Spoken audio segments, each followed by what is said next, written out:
morning and welcome to Weekends with Whitney. We begin this morning in Canada.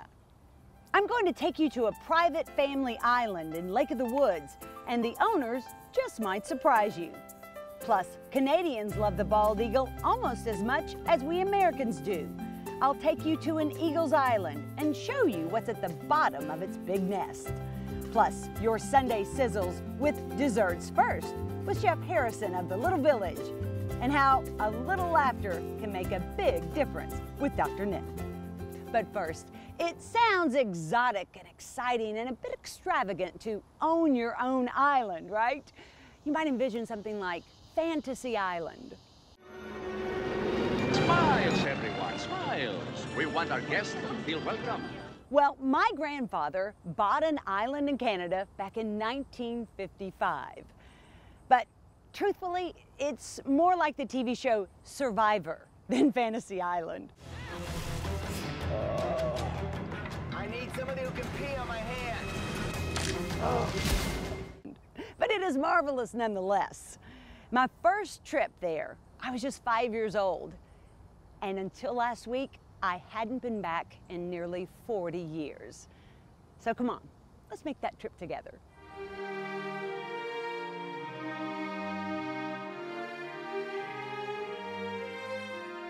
This is what 60 degrees looks like in August.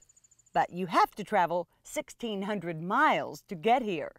This is Shoal Lake Narrows that connects Lake of the Woods and Shoal Lake, 23 miles off the coast of Kenora in Ontario, Canada. Woo! Here, they love fishing and hunting nearly as much as folks in Louisiana. Professional guide, Don Sauvé. From lake trout to muskie to smallmouth to largemouth, crappies, everything's here. So is the peace and quiet. And the evocative sounds of the loons, especially at night. But if you like to explore, there are thousands of islands to choose from. My favorite is my family's island, Bailiwick. My grandfather, Garnet Bale, bought it back in the 1950s, sight unseen, from a Canadian he'd just met. His son, my Uncle Bradley, says the lure of great fishing and a place to vacation with his 6 kids was all he needed. I think they had a few photographs, and my father looked at it and said, "How much do you want for the island?" And it wasn't very much. And he said, "Well, I'll buy it." So he bought it sight unseen. From that day forward, this was their yearly family vacation spot. It was full of excitement and adventure, but it lacked electricity, running water, or a toilet that flushed. That meant an outhouse, pumping water from the lake, and kerosene lanterns at night. Bradley and his 3 brothers were in heaven. Oh, it was great. Yeah, we'd usually spend 4 to 6 weeks, and it was always adventures to do. We'd build rafts and make trails through the woods on the island and go fishing and, chop trees. It was fun. For my mother, however, she was more in shock. He just told us the summer when we were going to go on vacation that we were going on to an island in Canada, which I thought sounded very glamorous. I was so excited. And we pulled up to this, and it wasn't what I thought it was going to be. And I went to the back bluff over there, and I started crying. And he came around and he said, "Honey, what's wrong?" And I said, "Well, it's just not what I thought it would be." And he said, "It'll be fine." And it was fine. But somehow I had an island, maybe in the Pacific or an ocean. Wasn't this. Didn't have an outhouse. No, didn't have an outhouse. She grew to love it in her own way. And for the next 10 summers, here she was. What would you do? Oh, explore, climb trees, build forts, be scared at night, tell ghost stories, and scare the ones that were really could really be scared and hide behind trees. After Mom and Dad got married, he got to experience the adventures himself. Some were great, like fishing and water skiing. Others, well, like the beard he decided to grow for this year's trip, when in Rome. On one occasion up here, I helped dig make an outhouse. Oh. And I'm sure that up to that point in time, I would never have known what you did to make an outhouse. Right. But you dig a very large hole in the ground, very deep, over and above your head if you can. I got to come to the island for the first time when I was 5. Other than the outhouse, I thought it was paradise. There were 20 or 30 of us here that year. And they did stuff I had never seen before. Like Indian dances, greeting visitors with a full mooning on the dock, if you know what I mean. And I learned what skinny dipping was. Everybody could run naked up here. You got a certain age, and you didn't. But when we were kids, we ran buck naked all the time up here. We couldn't do that at home. We'd run out the door naked. You know, that was wonderful. A favorite memory, nakedness. And swimming in a lake naked.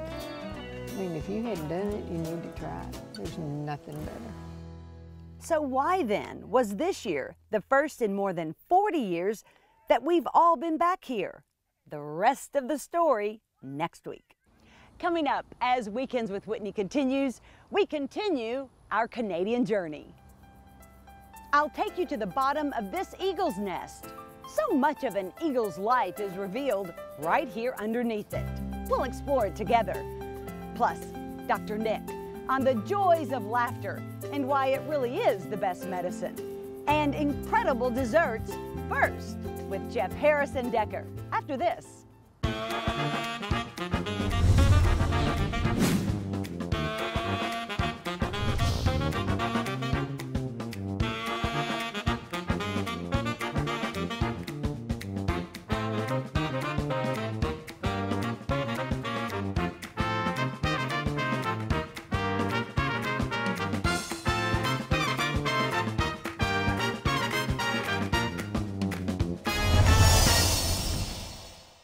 Maggio, the only way to go.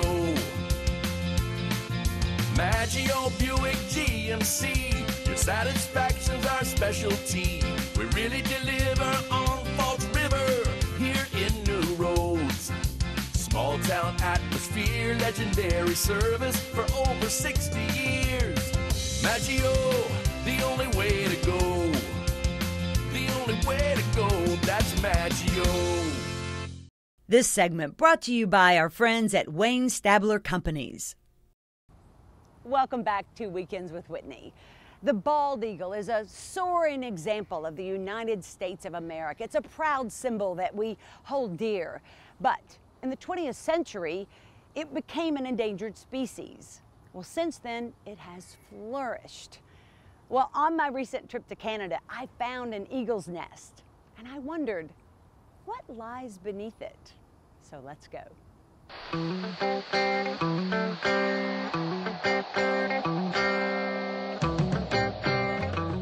Here on this uninhabited island lives a pair of bald eagles. Eagles mate for life unless that mate dies. Then they find another. They typically build their nests in secluded places like this one, away from people. They're territorial and keep other eagles out of their own nesting area, which is usually 1 to 2 square miles. I wanted to see what an eagle's nest looked like close up and what clues into its life lay beneath it. So I set out to explore Eagle Isle. Yet I admit I was a bit nervous not knowing how the eagles would receive an unwelcome guest, or, more worrisome, what other creatures might be lurking on the island. I did have some security, though, going with these two, my father and my husband. Or so I thought.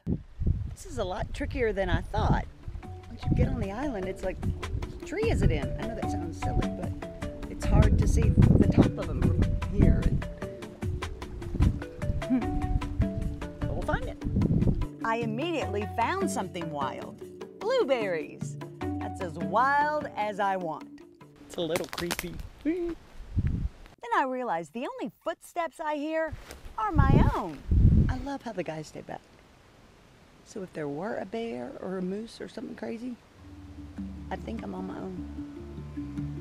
These downed trees from a near tornado 2 summers ago make finding everything more difficult. Then I came across piles of sticks and branches. Aha, I must be under the nest. They definitely picked the biggest, strongest tree to build in. But then I see another nest. It's not uncommon for eagles to build more than one nest, and they did it here. So there's the lower one, which is a little safer, certainly in a storm or what have you. And then the other one is way up the top of that tree. You can't even see it, it's so high. Eagles often build their nests in the top quarter of the biggest tree around, and always near water, because the majority of their diet is fish. They start building where branches are thick and strong enough to support their heavy nests. In fact, some nests have weighed as much as 2 tons and can reach 9 feet in diameter, although most are half that size. They often use the same nest year after year. That's why you see all of these sticks on the ground. They are forever feathering their nests, making it larger and stronger, interweaving sticks and filling spaces with grass, moss, leaves, and other fibers. Then they use their own feathers on the interior to make it cozy for their cute eaglets. Okay, cute is stretching it, but they do grow up to be exquisite. Although from the looks of things, they don't have great table manners. They often eat in bed and throw their trash to the ground. Here are fish remains, some with big old teeth. And this is evidence they like red meat too. There's no telling what else I'd find under this mound of sticks and debris if I started digging. But since I'm flying solo underneath this nest and I don't have any real tools, this'll just have to be enough exploring on Eagle Isle for me, for now.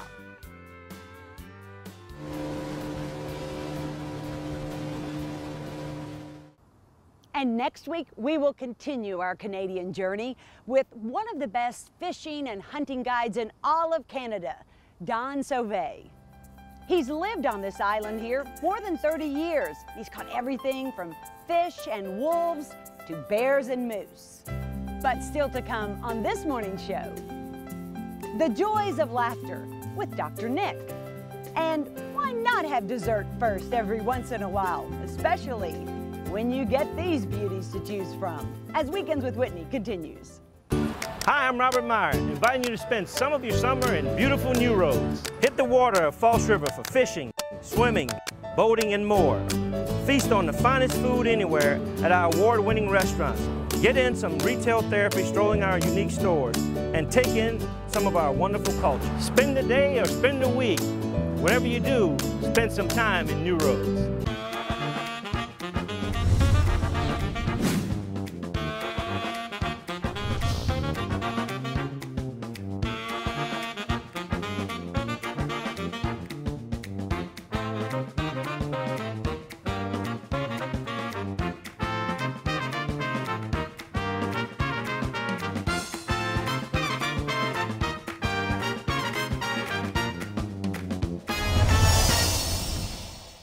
Atlas Foundation Repair, fixing your foundation problems for more than 30 years while preserving and protecting your trees. Good morning. Guess who? Oh, it's me. And I am surrounded by my favorite course of any meal, dessert. This morning, it's dessert first.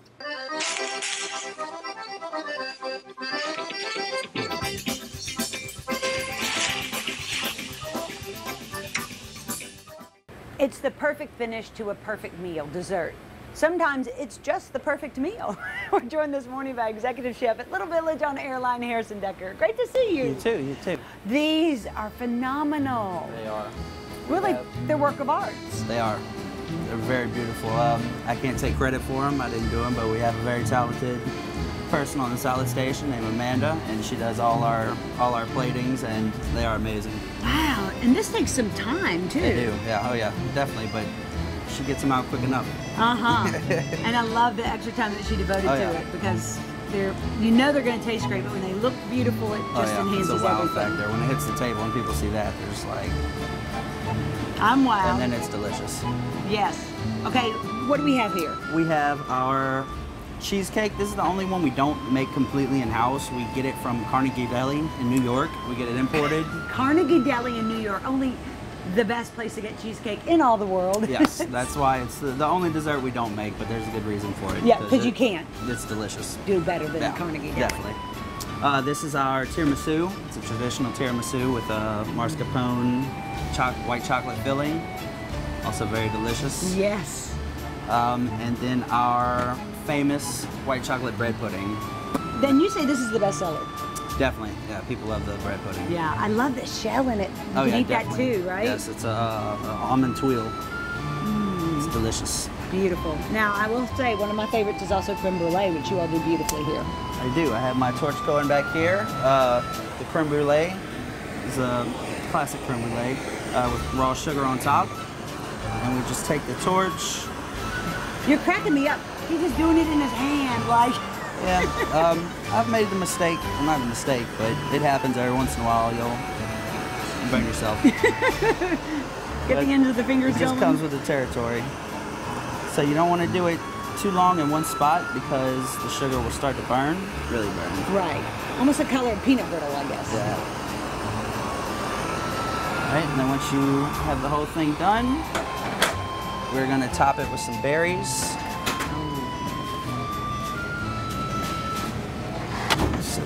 Right there in the middle. And then we have some fresh Louisiana berries to put over the top.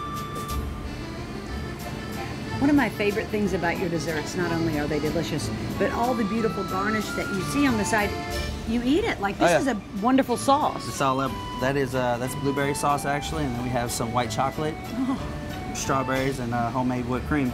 Wow. So, some night after I've cooked dinner, and I'll probably wish we had gone out, at least we're going to come out for dessert. Because dessert and cappuccino and coffee in here, you know. And this is about half of the desserts that we offer. Only half? Only half. Like I said, everything's made in-house, except for the Carnegie Deli cheesecake. Well, you know what this means, Harrison? I'm coming back to see the other half another day. Definitely. Thanks so much. Anytime. They look delicious. I just don't even know where to start. What would your suggestion be? You said you like the creme brulee, go for that. Okay. So creme brulee it is. Oh. It's my favorite anywhere. It is my favorite, and that's hard to do because I get it almost every place I go. Yours has more of a yummy flavor, and I taste some vanilla. It's not overpowering. How do you do it? Well, we use actual real Tahitian vanilla beans in it instead of, imitation flavoring. Yeah, or just regular real vanilla, right? The Tahitian makes all the difference. Definitely. Well, it definitely makes the difference in here. Wow, thank you so much. You're welcome. Oh, it's the place to be. Desserts first. And the crunch. Yeah. Wonderful. Caramelized sugar. Much more Weekends with Whitney right after this. Discover your art of living at Dixon Smith Interiors. With 10,000 square feet of inspired interiors, it's easy to bring beauty home. Create a unique interior that reflects your exterior. Translate what you love into where you live. For 60 years, Dixon Smith has refined the art of style, space, and comfort. You're a work of art. Your home should be too. Embrace your art of living at Dixon Smith Interiors in the heart of Baton Rouge. Discover Dixon. Atlas Foundation Repair, fixing your foundation problems for more than 30 years while preserving and protecting your trees.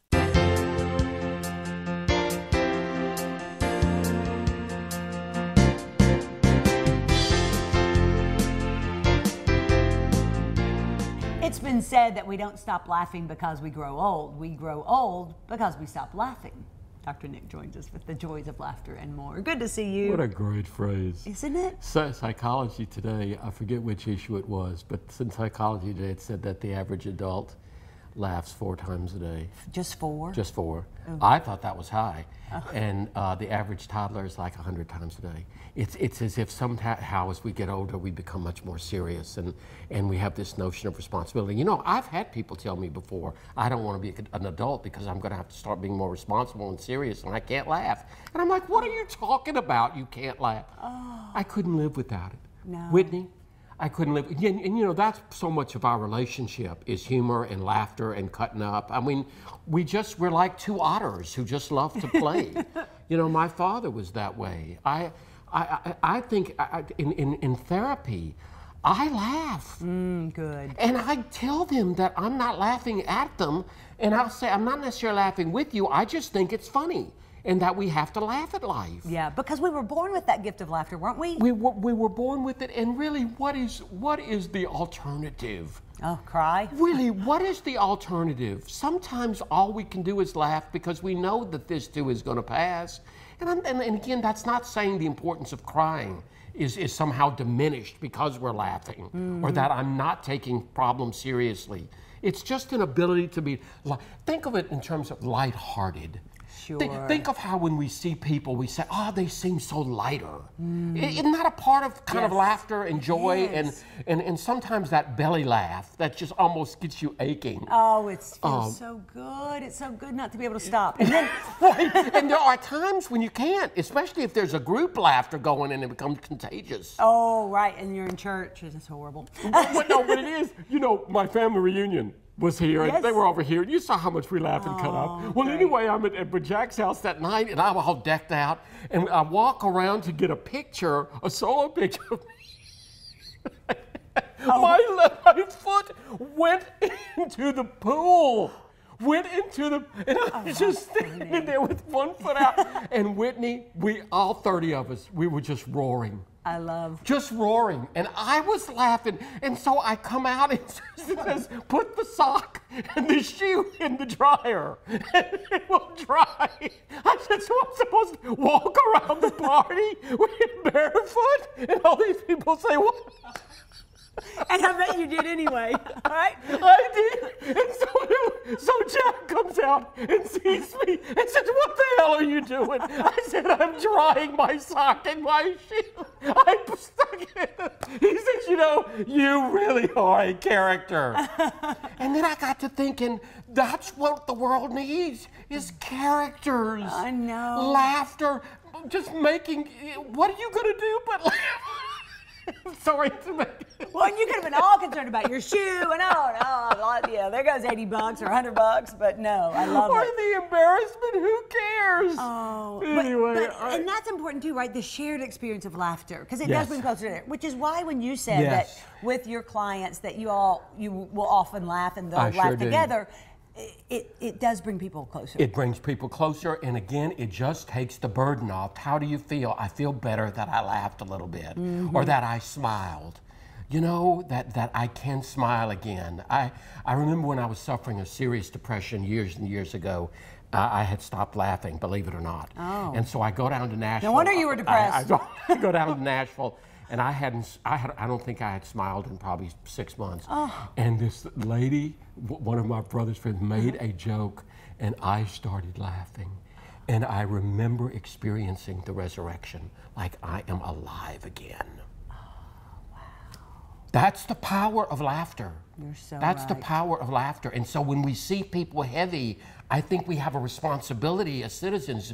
Lighten it up. Lighten it up. On Facebook, somebody was getting real serious with me on an issue we were debating. And I finally wrote back and I said, you win. My flag's up. I'm going to go out and swim. And I had a big smiley.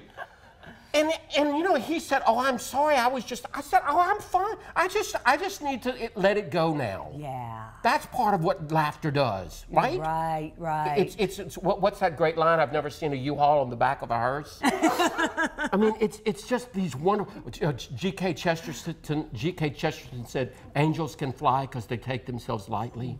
Yeah. I mean, these are great quotes about life that are so real. They are. And so we should get a daily dose of laughter. A daily dose. Read cartoons, look for funny things on YouTube. Oh, yeah, YouTube is great for that. I love it. I saw something where a bunch of old 80-year-old women were doing a line dance. I was just roaring. I was like, this is great. This is life. Well, you sent me the one, speaking of life and death, the one with the guys dancing with the casket. Dancing with the casket. And I said to you, I would love to go out. I said, you with will. somebody dancing under the casket. We've been practicing. And see, some would say, some would say, oh, that's such dark humor. How can you dare laugh at a funeral? Or how can you laugh about that?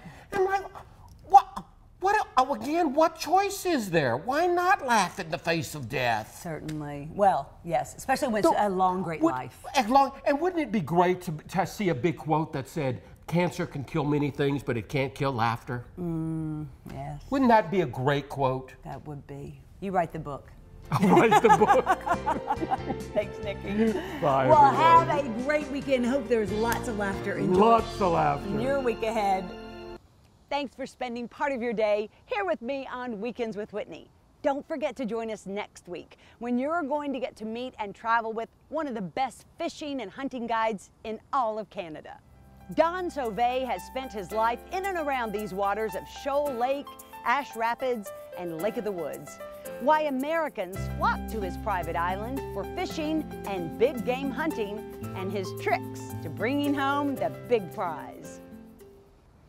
This morning, we leave you with some of the incredible beauty that is Canada's Lake of the Woods. Have a beautiful day yourself.